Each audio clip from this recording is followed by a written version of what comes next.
Hi hello.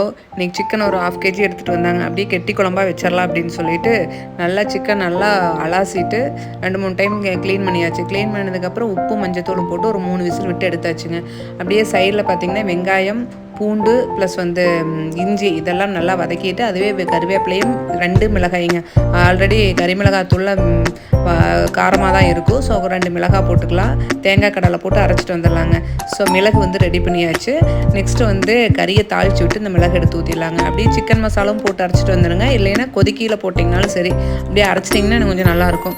வெங்காயம், பச்சை மிளகாய் போடுங்க, அப்போ தான் நல்லாயிருக்கும். வெங்காயம், பச்சை மிளகாய், கருவேப்பிலை இதெல்லாம் நல்லா வதக்கி விட்டுருங்க. அதுலேயே தக்காளி 2 ஆட் பண்ணி நல்லா வதக்கிடுங்க.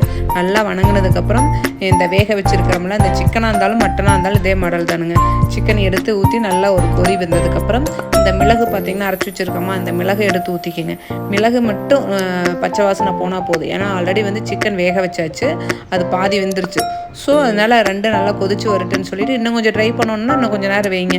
எங்களுக்கு சாப்பாட்டுக்கு இதுவே ஓகே மாதிரி இருந்துச்சு. ஸோ அப்படியே மல்லித்தூவி தூவி இறக்கியாச்சு.